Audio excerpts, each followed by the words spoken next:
En quoi bandeko nyonso bazotala yo ao bakoki kozala na témoignage ya malamu epai ya Saratola. Malgré vie yango ezalaki moi mais tadi ata yo moko mona te ke banda na bima prison za ronde na ngindo simba kisi na kati ya prison. Kasi wana pe bato baloba kedo za na kisi. Bango pe bakota prison ba simba kisi. Ozo comprendre tadi. Prison nganga zala. Ah, peut-être. Ozo comprendre tadi. Donc on dirait ba bénédiction musu se senga mutale gara na souffrance. Ka place ole kana souffrance wana lipamboli no ezaka wana. Saratola za parmi batu oyo ba soutenir ba bonne cause. Ba tout ba ebi que so ezala likamo ezole kana réseaux sociaux. Vraie version tozongo pas Saratola lo ba vérité. Alors ya mami aza exemple nati na Kongwa aza lora icône, ya ba journaliste à télévision ebele. Alors aza pe exemple à suivre na makambo ebele ya malamu. ONG Vida est lancé Bongo, opération Sunga orphelin na $1. Na $1 na you, tu peux sauver une vie. Même après la mort, même après le retour à Christ, Yaya Misana Biso et témoigné Biso Liboso Nazam. Avec $1, tu peux changer la vie des enfants. Na $1 seulement, et que permettre ONG Vida Bakende à collecter en Bakende, couper ça ba orphelin. Na opération Mneno Barosala le 24 décembre il y a année Oyo. Celui qui donne aux orphelins prête à l'éternel. Toi on a posé tout c'est ça bon $1 à pam et qu'on fout la orphelin mon classe. Topé ça $1 ya pamba pour na bonne année orphelin azanga losote sosote fufu ya koliate. Ya ndena olo babwe. Benga na numéro wana opesa $1 no ndenga na zopesa tout à l'heure. Soki ozalaka motema malamu ya kusunga, tala canal malamu ya kotina mbongo na yo. Tole bongo na M-Pesa, e-bank, Airtel Money, bana nyonso ya Canada to États-Unis, bokotina. Vous êtes sur Top Media TV. Voilà, merci mesdames et messieurs. Est-ce que le volume là-bas ça va? Volume est bien, des livres, son, ils ont bien. Soyez bien. Voilà, bandeko balandi. Kochakola be mission za mabe makasi. Omeladi na boya. Ozana be mission muso yaka loranzo. S'il vous plaît. Ngai nakota boite na mela whisky te na mela lotokote na mela ga genete na mela ga bière te, je prends que de l'eau, jus et puis sucré. Voilà. Au moins tu bois. Bandeko balandi, j'habite pas les quartiers. Ne m'embrouille pas s'il vous plaît. Nazo Lingana Banda émission. C'est une émission très importante. Cette émission, Bandeko Balandi, comme on nous a la code de bonne conduite. Le code de bonne conduite, c'est une émission, les kaka, et pas Saratola télévision, Top Media télévision. Bandeko Balandi.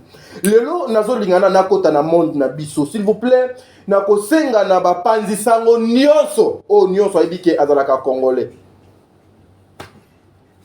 Kulutu nanga papi mboma. Azu kiti ya fandi. Mama nanga.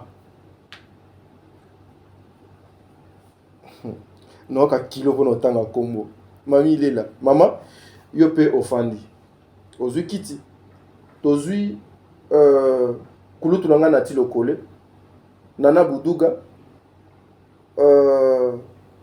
na kebo sinta kapage omoni zwa na place pousse na mondambo s'il vous plaît où était voilà ba kulutu à télévision hein au classé ba on a nyonso kulutu kulutu na nati lokole fanda wana te kulutu kiti wana fanda na wana nan ongai mama YouTube mokolo YouTube fanda te Karine omoni après kapash kuna na suka kuna Gloria Olangi ofandika pembeni ya kapash pona boyi na chabino place mona Karine po makofi ekobeta mapo awa mutu azali épargné azali te koto na nani Virginie Virginie, yona nana buduga bofa na place mon côté po je risquerais ya ba scandale et ya awa.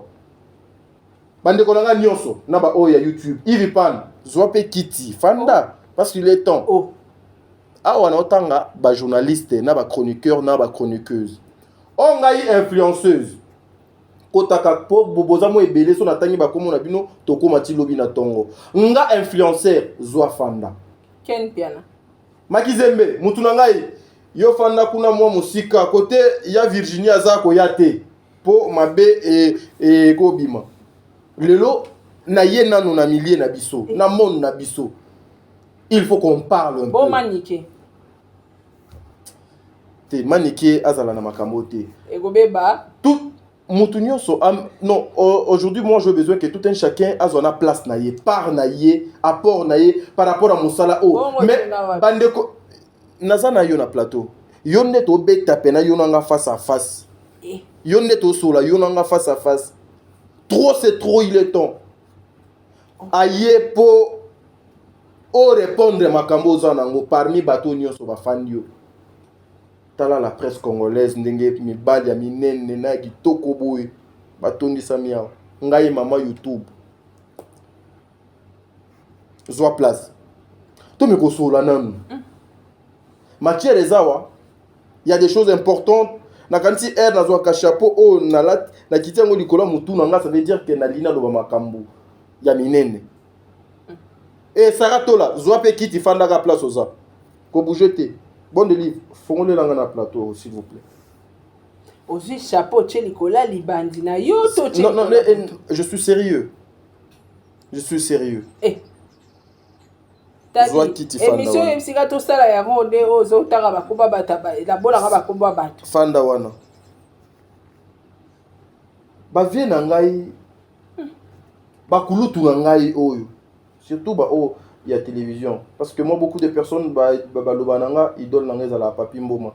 C'est un vieux que j'aime beaucoup, j'aime bien son travail ba youtubeur nyonso bofani pe wana bango na moni foko kabola bango foko tcha bango na kombi bato ya télévision bakota na esprit de vie biso ne bangamba bino esprit na kombi ba youtubeuse bokoti influenceuse kota siko awa nazana moko ya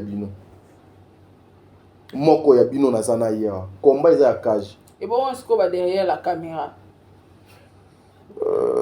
ils ne sont pas identifiés alors c'est trop difficile pour moi on peut connaître leur nom mais je ne ferai pas leur promotion ici bato na fandi ici bato minene bato na fandi ici bazali na makambo ebele o bazo apporter na nation congolaise ebele je vous jure. Mais autant il peut ba kombo ebele te ba Mike Lokamba non baza non je bien dit parce que son na lobina tanga ba kombo na nga moko non naza na baninga lokola ba Vincent te Vincent yo moyo longwa do ezate parce que apparemment tu es le youtubeur ozali na ba abonné ebele Vincent kiti pardon bo pesa Vincent Kiti s'il vous plaît garçon Lokamba na kanisa ekutu ke oza Turquie wana kin so mbongo ya transport ezate moi-même je vais payer ofandi pe wana moninga nanga Franck Stemai ofandi pe wana Stemai pe mikolo azoyamba bato ebele deni despayer ayamba emi Mumbaya na tio wana me kofanda kote ya virginité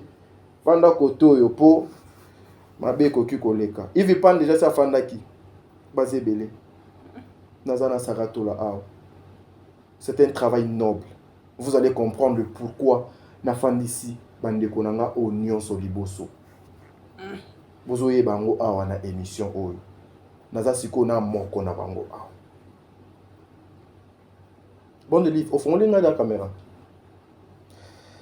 saratola mbote t'as dit bonne santé kitoko ba spectacle les osali sara. Lorsque tu regardes devant toi tu vois la presse congolaise moni bango te yo ndo bona bango na molimo bakombo na tangi ta place na presse ya mboko oyo ezali nini ya na suka kuna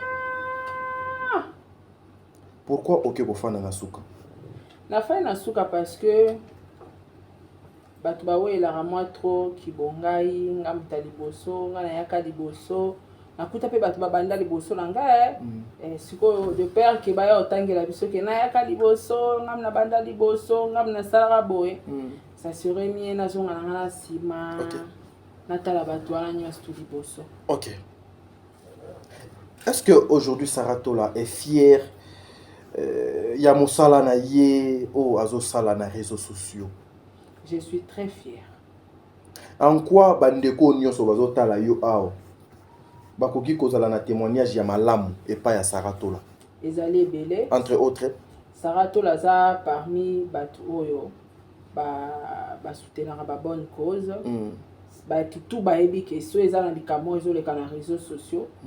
vraie version tozongo pas Saratola le bara vérité. Saratola aza parmi tes maza la seule youtubeuse et la seule journaliste aussi na RDC. Même si na bande on a biso ba na Europe, mais naza la seule parmi bango oyo asalara ba émission moko très éducatif, ba émission ya formation en ligne. Et en dehors de ça, ba te belé ba sungama, ba famille belé ba zoa ba solution ya ba problème na bango, ba te belé ba zoa ba conseil nanga grâce à ba émission nanga ya histoire vraie. Ok, merci, c'est bien. Mais en dehors de ça, nazape parmi bateau ça rappelle moi mon tout beau et les réseaux sociaux, dans le buzz, dans les actualités, je suis parmi. Tu sais si oh yo chewana na maboko na yo, qu'est-ce que ça veut dire déjà? Ndo kangi maboko boy, ça veut dire que tu es ferme. Tout ce que tu vas prononcer, tout ce qui sortira, il y a mon oncle. Donc tu es tellement ferme d'une manière où même bah internaute bah yepena ba monyo so juste Saratola. Aujourd'hui, la façon dont tu vois ton travail, s'il faut comparer en gros avec le travail que maman nangai, mamie Lela, à Salaka. Okoki komona ngo ndenge nini Sara, okoki ko sala comparaison nini, ou okoki ko copier nini, ou batu bakoki ko zwa nini kati ya mama mamie Lela wazali lokola mama na biso. En fait, il y a mamie aza kulutu. Asara musane bien na ba norme na bango parce que bango bazi au moins temps ya olika peut-être na ba ifasik biso la grâce to kutani nango to le botiango et tout ça rane déjà concept de mon côté hier aza plus na musique ayamba artiste nyonso comédien musicien et tout consort et nga dans un domaine na ba analyse. Donc moi na ça moi comparaison exacte parce que non, tout le monde peut savoir à mamité qu'à vendre au la analyse sur dossier to problème moro ils ont guinda na réseaux sociaux. Mais au moins tu es que ya mami il est là, asa grand parmi ba grand aya baraba invité minene, asa la rémission na est bien, à présenter la rémission na est bien et puis asa sœur moko asa respectueux. On a encore copier pas ya mami question tuninga esa respect. Esa respect à se respecter kana kwa na e. Et puis aza sero asa rabeusté na ba blora ba buzoba ya ba journaliste et tout consort au coup a été malgré sa parfaiteté mais aza moi le lenge mo boyka parce que so zupe via bande on a biso ba sero na biso ba journaliste à télévision et belé kenda buzoba et belé pe kenda ba sextape. Voilà pourquoi côté positif ya mami eza que à se respecter.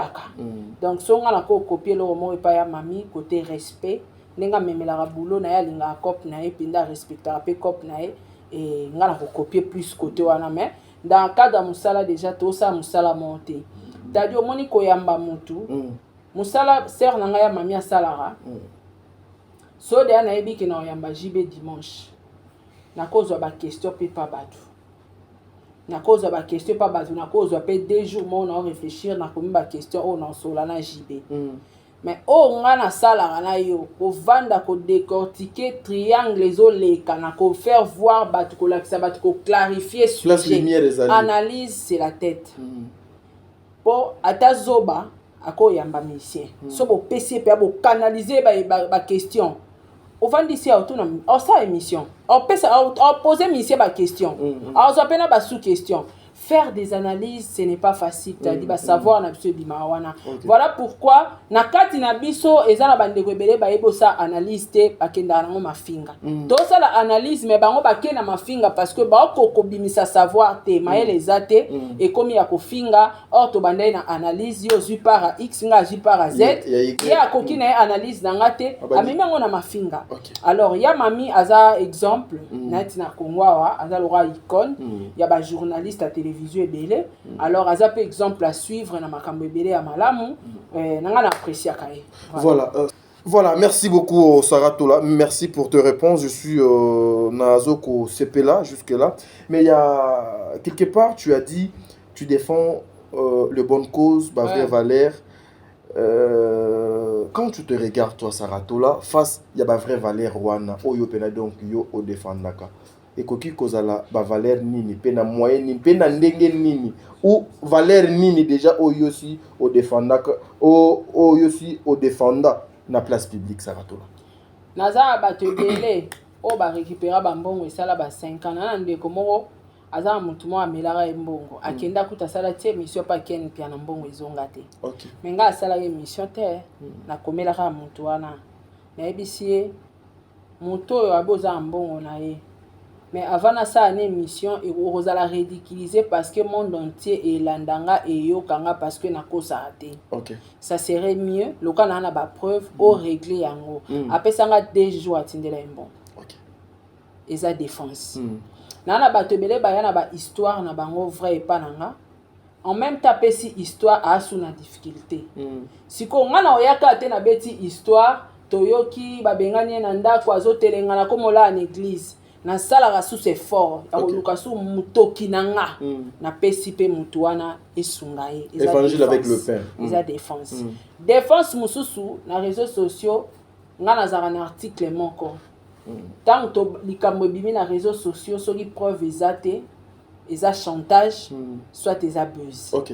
Alors bato ebele baza ba victime à chantage na réseaux sociaux parce que nous les Africains toza bato mitema mabe s'il faut le dire.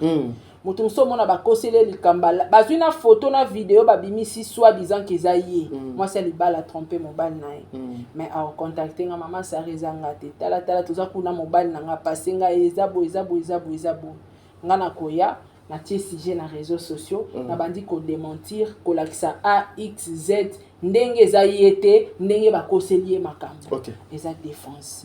Voilà pourquoi nazala même victime pona ka musala na nga ya ko défendre ba bonne cause ndakeninga ina défendre cause moko ezalaki ya ndeko na biso congolaise soit disant mère de Jimon na Libumu aza na zemi aza susu na bana mais artiste mne na mboka oyo asokipaka na eta sundolier et nazaki obligé lisusu ya kotelema pona ko défendre cause wana mais ezalaki valable te tellement nazaka na kati ya vrai tant na découvrir que ça vrai te nazongi lisusu pona ko éclaircir communauté que ezalaki vrai te voilà ta place et pas bateau nyonso bande ko no ebele eza kuna na suka yo lobaki au moins c'est na moi monsieur so babi batu na question na mona pe na suka monika onde ba no mona na il y a une fille là-bas au fond on veut répondre ndenga. Merci Sarah, tu es aussi parmi influenceuse Yambo Kanabiso. Là au moins tu as la conscience sur ça. Bon, cause à l'influenceuse vraiment naza influente, oui. Et comme elle aura moi avantage pas batou, mais laisse-moi vous dire, bobeta na réseaux sociaux, mon influenceuse. Bon mais quand on décortique influenceuse eza nani. Soro ondima ngote, ndima attaqué, batu batikala romona Jésus-Christ te. Mais ton ndima à travers ba pasteur, à travers ba pasteur ne bazote ya Bible na misala nae. Eza lo rolanga batu ba monaka nikite. Menga na yelaka bango sans preuve mais nazwa communauté mobimba nazwa congolaise européen ivoirien batu tout na kota ba on a kata boîte le roi Moïse na mema bango na sujet o na mema ndenge kindaki so ezaki journaliste moi en pamba engay ki bongote donc je suis influente voilà kaka na longoli na ba ivoirien babimi na kata mboka na bango ba na sujet wana parce que j'étais influente. Voilà. D'être influenceuse pour Saratola, la nation congolaise, la jeunesse congolaise, ba frère na yo na bandeko na yo o ba fandi liboso na biso. En quoi ba bénéficiaka na oyo zali influenceuse parce que toyebi ba makoso baza na ba apport ebele ba ndeko nanga camerounaise o nani na vidéo na yekuto awa eza surprise nanga pona yo nani tata comment ça tata Lolo hein? Voilà, nous savons tous comment est-ce que va évoluer. Lorsque tu te regardes Sarah par rapport il y a charge yo aux anangolo kola influenceuse ezara combo hein tu te vois quoi tu apportes quoi na mitu ya bandeko no par rapport à makambo nyonso ezo koleka parce que vous êtes éducateur ya masse. Déjà na hôtel au Laxo ba rapport na ngezebele. En dehors de ça, j'ai une fondation. OK. Sarah Tola na qui influencé ce que je suis. OK. Na gan piendambo nzamba pe saranga na partage yango na ba orphelin, na ba handicap, na ba veuve, na ba tunions to bazan ba difficulté. Okay. Parce que na tant arabe orphelin te po na ba mususu bazan difficulté ana Afrique du Sud a komeli nga na tindeli mbongo. Okay. Na bana mususu batanga na Tunisie. Na yebi bango te mama Sarah na besoin minerval papa Mikolo aza mbongo to tindeli mbongo. Na mwana moko na njila uto za diplôme na ba adas azwaki 69 a komeli nga bi mama Sarah na zui diplôme mbongo akota université zate nazo sunga kaka. Bilo msu na sala mobile na nga ebité.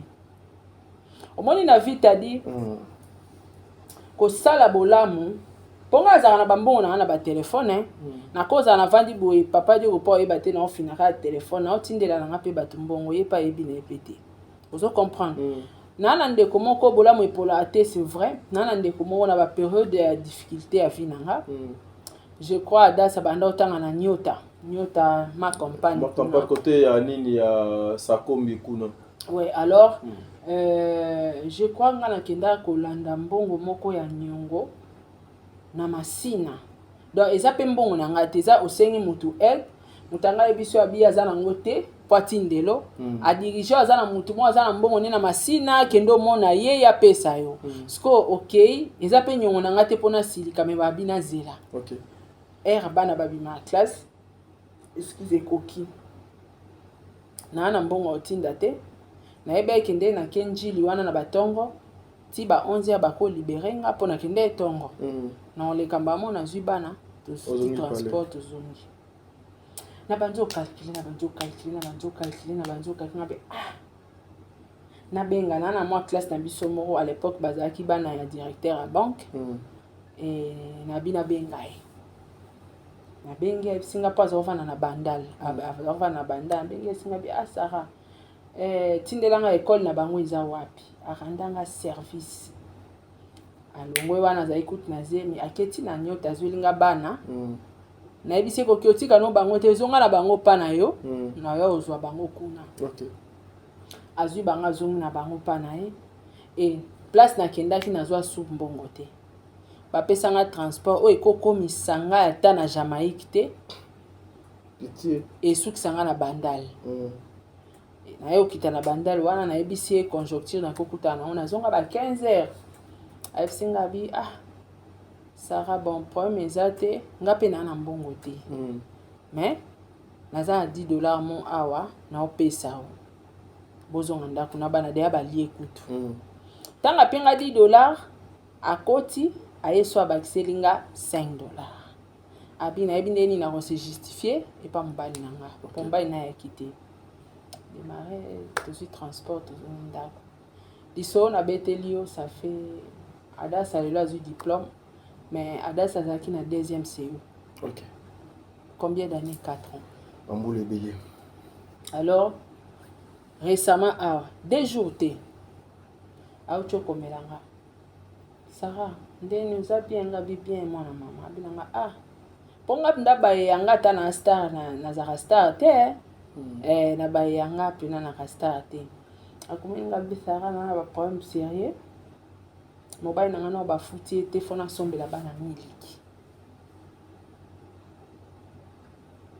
luka mwa odefisanga ta $20 na sombela bana miliki na ipsenga bi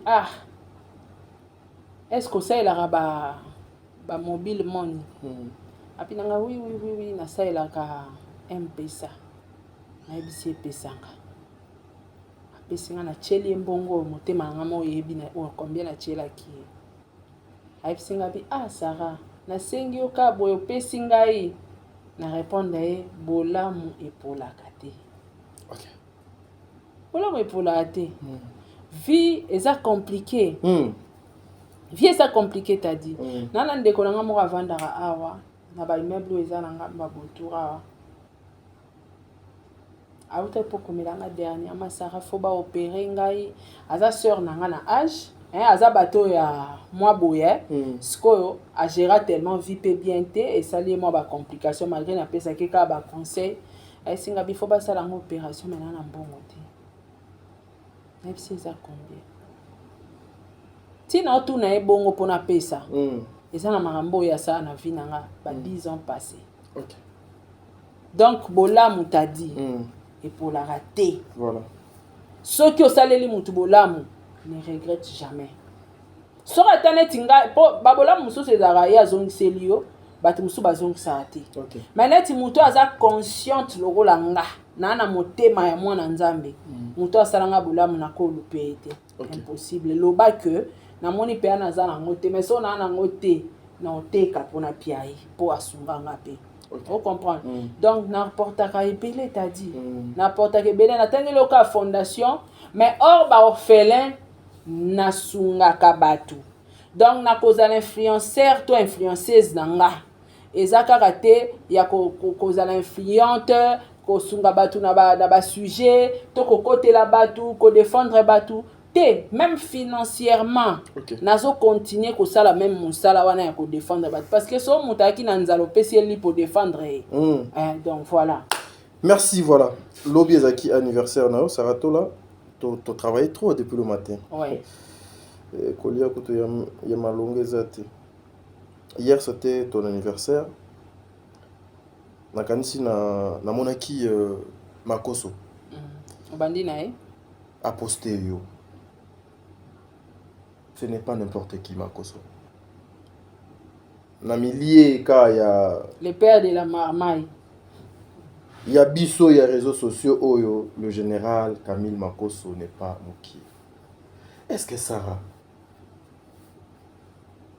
tu regardes aussi ta grandeur, tu te vois à quel niveau où le bon Dieu azo koluka ko memayo azo ko élevé yo et par rapport il y a batu oyo baza liboso na yo batu oyo baza tout autour na yo na munene na yo o est-ce que yo moko pe ozwaka temps pena ya ko ba que non je suis une grande parmi batu ya minene ya réseaux sociaux et na luka moyen na canaliser makambo na ndenge mususu ndakisa Camille Makoso na yebité na Kinshasa a chroniqueuse nini ou chroniqueur ta communauté Laura Camille aza lokola ye ata journaliste moi communauté Laura Camille Makoso te donc ngai déjà esalaka nga bio moni ntango otangi bavie na biso bapapi mboma otangi bakapache bagrand kapache amasta na nga naza fan na kapache depuis Congo web bagrand oyo tokuti na kati ya mosala oyo mais soki nga motu nauti na nga mpe dans le néant mo boye batie nga mpe na liste ya bagrand wana esali nga bien mpo vandisi nga na bango donc koloba Camille Makoso na niveau ya biso ya RDC moto akomi na lokwa ya aza te. Là, c'est tout le monde le sait. T'as comme le quoi yazate. Alors, nde tozalaka boye tadi. Camille Makoso aza bato yo. Déjà ba ivoirien foye bango balingaka bato bana succès. Ta ko sauter. Tala, tadi. Mona ta bazui yo. Ba ki ola kiso Makoso. Moni po boko makobenga na téléphone boseka. Te, eza pasi. Baza batu oyo na yebite so eza nature na bango balingana ka bango na bango communauté na bango balingana bango na bango eza rare s'affilier surtout na ba congolais o ba pesa ba tozaka considérer te mais o monake ba kotsanga na makambo wana Makoso ye moka reconnaîtanga parmi ba grands influenceurs ya RDC yekuta yebi batu nsute ayebi ka 3 talaka yebi Jenny te atanga Jenny te mais Jenny pe biso ato yebi kaza danger na Congo mais Makoso atanga ete abia yebi ete atanga nga Sarah atanga Didi Stone atanga na Vanessa Sondele ayebi ka 3 or tout ça pe na bango baza ebele c'est que naza vraiment moi étoile ya presse congolaise parce que na ba influenceuse nyonso tout oyo Makoso atanga journaliste azate parce que ce toke côté à Didi Stone aza modéliste styliste ce toke côté à Vanessa Sondele aza artiste c'est ça kasala ba bloc c'est kasala rola tata Oscar atanga epé tata Oscar oui atanga pe tata Oscar za lokola tata Oscar siko yebisanga ba tata Oscar na ba sondele na Kinshasa basala théâtre wapi succès ya bango basali na Kinshasa basala ngo wapi na Kinshasa batu bayebi bango te mais dans le monde au moins ils sont connus. Voilà. Dans place na omona ke bande kona biso pa ba comédien basa l'effort ba s'intégrer ba mata. Eza lokwa nga na lobaka nga na suka na nga na communauté congolaise te na bonanga na bo fona kende na sa filier na bande ko ba libanda pona comme international. C'est ça l'international. Quand on parle de youtubeurs, chroniqueuses, aux ans nationales regardés suivis par la communauté congolaise. Libanda ba ebiote. Et alors bande kona biso makoso atangi bango te meto yo ebike na Congo so totanga basila oui totanga Belleville totanga ba sai totanga ba peshanga ba isobe ba vie de loin mais tala niveau ba ki otanga bana na poto pourquoi baza banani baza international est-ce que na Kinshasa abatu baleki Jenny na obina baate baza belé ba yeba bino mukoni parce que toza national. Jenny Aza trop local. Local donc Jenny Aza international. Nga eza plaisir pour nanga ko commander international. Merci Sarah. Donc différence mukie ko zalake ba grand nanga wana tout respect na bango basara musana bango bien ba na combo evanda talent succès ya ba année des années mais nga au moins na sale effort yo koma quand même international. Ya on des plaisir nanga. Pona kabwana na yo. Ouais. Nana surprise moko lobeza ki mokolo mbota manayo ba poster yo makoso mutu ba komi na commentaire pas makoso abi apparemment makoso tu es partout hein tu as les enfants même au Congo Kinshasa elle aussi elle fait partie des marmaillères. Donc c'est-à-dire ce sont une façon un moyen aussi pour vous Sarah Toba. Oui nga na carte internationale. Là faut informer les autres. Te na kope ça va poster te pongai ceux qui na lobby yango et comme manazo chanzo la yango na lobby faut informer aux autres na la carte internationale na zwango na Libya eza ba presse internationale ba et puis na zwango comme influenceur. OK donc influenceur nanga kolanda longa to mi ben influenceur pour oko défendre ngote so ba lobby oza influenceur ni ne ola kisaka oza influenceur okokoka ko défendre ngote nga na o défendre ngo omoni kombo na nga so beti Sarah Tola nga na komama ti na ba omoni ba mbote ya Côte d'Ivoire ba komanga tant makoso yo défendre nga ba bimisanga na kasho ba komanga na ba presse écrite ba grand presse écrite ya Côte d'Ivoire e komanga ya poto e komanga na histoire ya Fally Ipupa. Voilà pourquoi na komanga mama Wikipédia. Wikipédia a ko accepter yo par rapport aux influentes. Donc ça monio aux crédible en fait. Au côté na ba page na ba site ya ba grand blogueur ba site ba komara ba konzi. Na Twitter, est-ce que ba komanda na Twitter? Nga ba komanga na Twitter. Voilà pourquoi je respecte Fally Ipupa. Souvent les malheurs est bon. Na mona sujet wana et yaka peut-être pour être débloqué situation mon boka tu et yaka ndako débloquer bénédiction nga tabi biloko mususu ko komelo pasi lelo eza canal la bénédiction à lobby na ko peso exemple moko eza exemple en même temps témoignage ezaka na mboka moko mtu apesa témoignage wana na église ya Mama Olangi bazaka okende na zamba monde ezaka zamba ba okende nyama moka bima na zamba wana bazao kende luka mutu nyama moka bima na zamba akata elisapi kwa suka do aswaye musapi asani akinda nango en même temps bazaki na ba prière oyeba makamuse komela biso penda tadiolo ba nzambe ngabuna na ba prière au permettre penda likambo e komela nga oyebi ke komela biso ozab na en plein prière mais oteme soupi sango ba beyeli yo tamso bungisi mbongo Moussa na ba jeune prière mbongo ebungi oyebite pourquoi nzamba bombela biso mabomba minyo so ya yaye. Alors à regretter nzamboza injuste et ana ba makamusu to ba nzambaza injuste ngata mama na nga kufara na loba nzambaza injuste maheba yi pourquoi zwa kai. OK abanjole la nzamboza injuste tozo sambela tozana ba retraite boy na boy ndeni nyama ko bimaka sa nini akatanga ka musapi ba komi na kati ya zamba moko batu mo babimeli bango bakangi bango bato wana babomaka bato basalaka bato sacrifice. Alors tant bake babomi moto liboso babomi moto mibale yazaki troisième personne basali bango molongo quatrième cinquième ye troisième personne batie po baboma ye nzambe na bango aboyi o aza na valeur te en fait aza complété aza validité aza complété aza ndambo. OK. Oh, ndambo chef na bango abimi ayebisi acha maboko boye amonaki bakata ye musapi. Or na principe ya bondoki na bango fo mutaza misapi 5 10. OK. Ba libérer ba bengani akende. Les malheurs ezalaki ko soye musapi ko kata ye. Mais kozanga musapi wana et sauver epesi vie. Alléluia.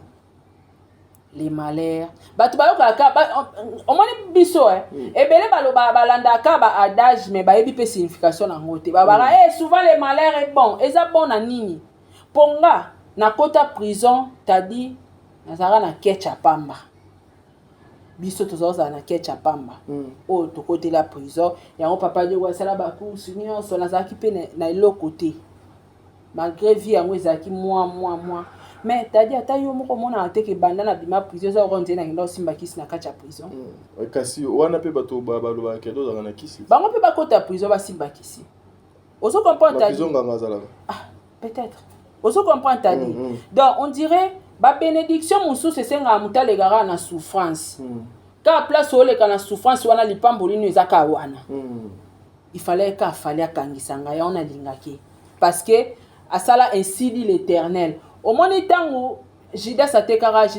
Iscariote atekara mwana nzambe. Tanga atekie, au moment muto ateki a trahir yo. Tanga basoda bayaka. Au moment tanga basoda bayaka. Bakataka soda moko litoi. To bakati litoi, obi po ani nzambe azongisa litoi na ye.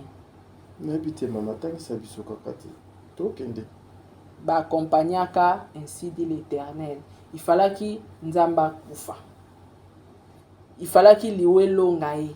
À ça la 3 jours bon wa c'est quoi. Est-ce que vous comprenez ma kamna loba? Et ça ma kamusu sutadi. Il faut ça la maka bongo poyo bonga. Akufa po clé ya liwa. Ezaki ainsi dit l'Éternel. Attendez Iscariote atekara Yesu. Est-ce que mama ki okoteka ye ekomama ki nani akolela mbala soso akolela wanga na Yesu mbala misatu soso akolela alobaka na bango ngo scénario wana to abetela bango mais baboyaki parce que baeba eteke ekosale mabongo parce que zaki ainsi dit l'Éternel. Il fallait kangisanga, il fallait qu'anako matina prison parce que on pouvait aussi négocier mais il fallait qu'anako makala, il fallait qu'anabima nazwa ba relation na sala na sala kina na komina na zalelo zaki fallait azara canal ya bénédiction nanga. Merci. Voilà pourquoi je l'aime. Donc c'est par là na nina répondre na question na yo. Na vie tozo vivre. Toye barake. Eloko bato balinga te zalaka ko accepter souffrance. OK. Nga accepter qui souffrance parce que destin ko ki mango te ta doyebi so ki mi destin na o compliqué vie. Et ko rattraper place nyo so ko. Ce qui rattraper yo et au peso retard à vie. Vous comprenez? Il fallait opamba na 20 ans destin na we yé. Pas si mo yé à un temps o kimi passe wana ko sa kindumba. Ozu pembo na kindumba. Nasuka nango seni obambani destin ye susu fo le gara na brisement wana ozomona sko na tamoko so patienta kinoka inana souffrance ngozwa bonheur okimi souffrance a inane okiozwa bisengo moko atamukie ezio tamusu 4 ans lisusu a souffrance olinga pamba na 20 ans okomi na 25 ans. Voilà pourquoi batebele ba obalaka te ebele bakima destin ba supporter brisement te nzambe kuta ndima pasi ye moko mwana nzambe andima pasi babeta efimbu bafinga e basala nyonso tina suka pe akufi kutu yaya oso comprendre mais batu bani ko accepter circonstance te balingo le kana brisement te mutu tout mwana nzambe nyonso alekaka na brisement donc ngai fali pona ngaza rakana la bénédiction nanga. Voilà pourquoi batu ba comprendre te muta koti sa prison batu kobe ba kota prison babima basila combien de personnes baza moi ebele. Et puis moto outi prison il faut quitter ngala bimi prison après 2 semaines na sombi jeep Joseph Kaka et comme il fallait sombeli jeep bon c'est étrange oh moto outi ngana sala 11 jours na makala 5 jours na parquet tu fait 16 2 semaines en dame. On comprend. Donc, moi, parti aux Zapena Moutouya. Merci. On a bateau Bolanda Bisson. Sarah, naza surprise. Dans ma poste au postenga, c'est pas facile à poster Moutouya tout.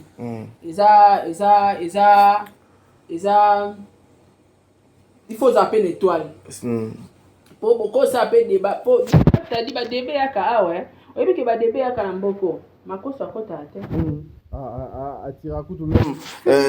attention, a été acquis par Kango Koutouté. Tout ce qui débat, pasteur Moïse Mbia, c'est influent. Oui.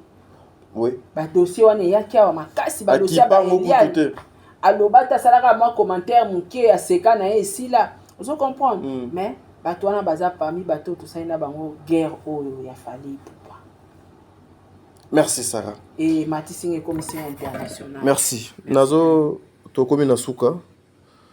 Nakanisi Bochoale a retiré l'angaï cette petite vidéo. Mais na retiré en audio, na retiré son ango et puis Nasuka na kozala na besoin ya question moko kanotu no pour 1 minute. C'est une influenceuse camerounaise. Ce qui était le coup là une surprise pour moi. Yakomo a été parmi Batou Européens que les yeux du monde.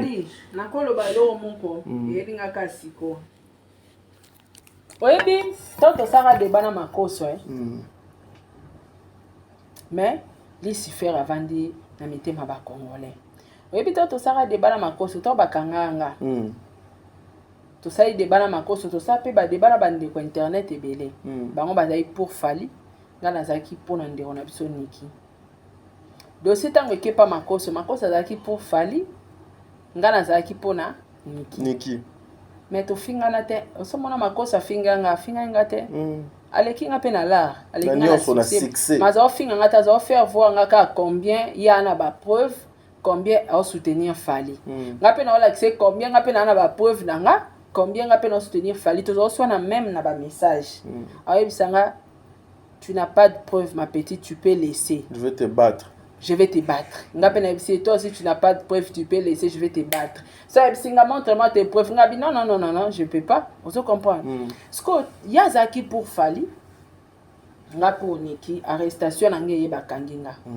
Pourquoi zonga isuko ça la nga mission non Fali faut libérer cette femme. C'est une mère, elle a aussi des enfants. Elle a été emportée. Azaki na souci de défendre moninga na moi si lokola il faut comprendre. Bimisa ina kacha prison. Pourquoi il a fait ça? C'est parce qu'il avait peut-être compris souci aux deux alaki kasi. C'est la professionnalisme. Et kasi place penga na. Parce qu'on n'est pas des ennemis. Mais to kabwani bakan.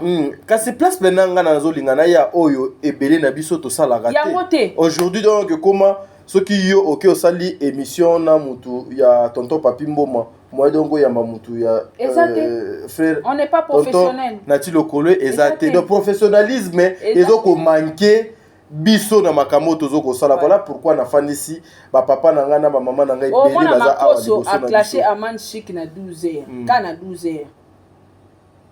Na ba 14h Aman Chic a sali vidéo na Betty azu a posté félicitations Aman Chic, tu as battu les records. Et pas na biso ekosala makate.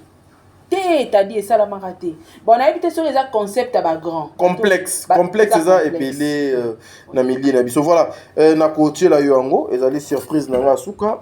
Na kanisi ba coacha ngo pe kuna na télévision. C'est une influenceuse camerounaise. Mutu to bunda komba metokoma ba pi. Oyebi après komba sala ali apostaka. Ouais, tu viens de sortir de prison, je vais t'offrir une voyage, viens en vacances ici, en Abidjan, tu vas un peu te détendre pour enlever le stress et tout. On se comprend.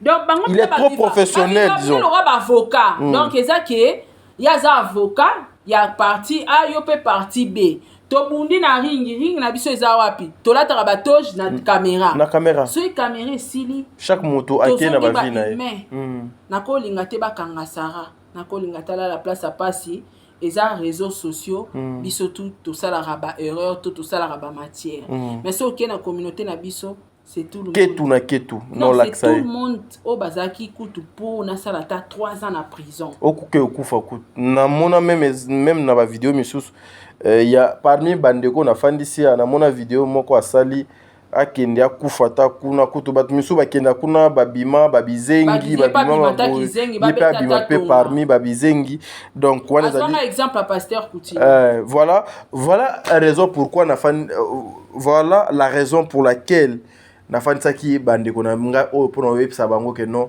professionnalisme bakulutu na biso o baza ba mama ba papa o biso to landa kabino o biso ba misusu bino bozali lokola ba oyo bo pesi biso goût na banzela restons trop professionnels et qu'on faire avancer la presse congolaise tina bino bozaki liboso ngwana azali c'est une influenceuse camerounaise na kansi bandeko déjà bazo monaye lobezaki mokolo ya anniversaire na yo mais tokoyoka nano audio oyo nayebi ke yo nan peut-être nan ekomi de pa na yo te tekomaki ozolengwa ye mo atindelenga bon ata si ekomaki mais na olinga na tia nano cette vidéo ezali juste 1 minute bon délire olinga yala ba matière bo eza surprise par la rédaction te même mbala sima kosala biloko ya boye te donc au moins que tout le monde bazo sekanga et puis maman hein comment tu peux faire un truc pareil ça c'est pas sérieux c'est pas ce qu'on s'est convenu obimisi suspense chikonga na bibi muto lokuta tala ba yaya nanga ba ebela ba sekanga ça n'est pas sérieux bon malgré ça mais bon non tchango kaka coucou salut à tout le monde moi c'est Lolo Fodia blogueuse camerounaise Lolo Fodia petite vidéo pour souhaiter un joyeux anniversaire à une influenceuse congolaise une grande dame Sarah Tola une personne avec qui nous avons mené un combat auprès d'une sœur congolaise qui avait des problèmes. Et aujourd'hui, je me dois de dire joyeux anniversaire à cette grande dame, à cette grande influenceuse qui mène des combats nobles. Que le Seigneur te bénisse, ma sœur. Joyeux anniversaire. Que Dieu te donne tout ce que tu demandes. Santé, bonheur, prospérité et longévité. Et surtout la réussite dans tous tes projets. Happy birthday, Sarah. Je t'adore, je pense énormément à toi. Et puis, reste tel que tu es. Et puis, reste dans la justice. Hein, c'est très important. Happy birthday. Voilà. Bisous, bisous de Tata Lolo Fodia. À cœur ouvert. J'espère que tu passes un très bon moment. Que tu vas passer un très bon moment auprès de tes amis, de tes proches. Voilà. Profite de ton jour au maximum. Bisous. Tata Lolo. À cœur ouvert, et ça, émission. Ouais, nabi. Et les gars, nani na Canal Plus. Et les caca, hein? Ouais. Talasco au niveau Moutali Canal Plus. Zelana Silisana Moussara. Tata Lolo, c'est pas ça. C'est pas ça. T'as dit Bellini a voyé émission. You devoiling my secret. You devoiling my secret, non like this. Ah? Yeah. Et devoiling my project, non like this. Mais Sarah, au-delà de tout, Bande Konyonso, Balandi, ouais. Elle t'appelle une grande dame. Ouais. Influenceuse. Nous avons combattu ensemble. Sarah. La justice, Wana. D'être juste, consciente. Tu es parmi Batominene, Sarah. À travers toi, on peut aussi changer de données. Est-ce que tu as pas prison dans Yamba Makoso pour nous féliciter? Tu as le professionnalisme. Nga Yamba Makoso, l'émission a félicité. Tu avais raison. Apparemment, au bando yebisanga que zo sa prison. Pour na prison Makoso benganga na parquet. Avant la côte à prison pour na parquet mon téléphone na zakozwa. A benganga yebisanga toujours sois calme. Je vais parler avec lui. il peut pas te faire ça. C'est les réseaux sociaux. Oui, tu as été menti, manipulé. Reste toi. Abi, ce n'est pas la première fois, même moi que je te parle. Dans mon pays, j'ai fait 5 fois prison. Ma cause, ça va prison. À ça, là, prison. Plein de trucs au lobate. Vous comprenez? Des places à quoi tu es une grande influenceuse. Parce que ce Rosaki Moukié, moi, ma koso, je ne pouvais même pas me permettre. Il y a encore la carte à sujet. On se comprend? Et voilà pourquoi Aïbsenga, na carte à Libiar, on a parmi les grands membres. Parce que na Libiar, tous en a influenceurs, on a membres, on a influenceurs qui ont ba carte. On a membres à Libiar. Voilà. Olongwe Congo, Cameroun, Bambouk et Bélé, Sarah. À travers toi, on peut aussi avoir quelque chose, Yamalam, pour la presse. Bato Tembe, influenceuse comme Boana, et Utipa Nangate. Beaucoup na Google, Bobeta Sarah Tola. Beaucoup na ba grande page internationale, ils ont l'influenceuse Sarah Tola de la RDC fut arrêtée par Fali Poupa. Beaucoup monde kobimisa ba page tala. Est-ce que o yeba benna grandeur na yo na munene na yo vis-à-vis ya bato? Nami yebara. Mais na linga ko sa neti nami yebite. Nous sommes les Africains. Ton message. Moi pe nami classé zate. Nous sommes les Africains. Voilà. Mais bato batala biso talara abetelo c'était nasara ba défense noble. Noble, oui. Vous avez mené un combat trop difficile, trop dur, parce que tu voulais défendre la cause d'une femme congolaise. Voilà. Ezala été que corrompu pour soutenir une femme, non. Nazala jamais corrompu. Nalinga qu'avec mon cœur, il y a que défendre cette femme congolaise. Merci, voilà. Le dernier message. Saratola, oh, pardon maman, nazo tike lopena, le lopena. Te penza te non, ngana osuka. Te nazo tike. I take me. No, me I take you. No, I take you. No, I take you one in. Minute na anglais jakani. Hein? 1 2 time. One two time. Mais lobby lobby surtout. Au moins te comme mi balé na lobby minute moko na zotik. Saratola, le message important. Bon de livre au serré Sarah, son message important pour la bande de Konaye ba meka kolanda. Je m'irai à ce que je m'irai à ce que juste ça. Restons professionnels. Merci. Bandeko balandi ya Saratola télévision na oya top de télévision ande to suki na émission na biso mokolo alelo ezalaki justement pour montrer aux yeux de tout le monde que bandeko balandi il y a des choses, il y a des pratiques au biso ba panzi sango otozali ba éducateur ya masse otozoko sala ezali malamote. Ce qui est professionnel faut les kaka juste na mosala na biso. Mais les loso to komi ko zo profession et ceux qui sont professionnels to komi ko lata nzoto et komi ya kotindelaka bato basoda bakuluna ya ko beta batu ya ko sala batu mabe ezali malamu te ndakisa autu kozwa exemple ya musika babundaki bitumba mais na suka au moins batika lilo famille mosala ezo continuer. Restons professionnels. Tokutani balasima ce que Jésus Christ a été na boki motote lelo. Est-ce que na kosi? Merci.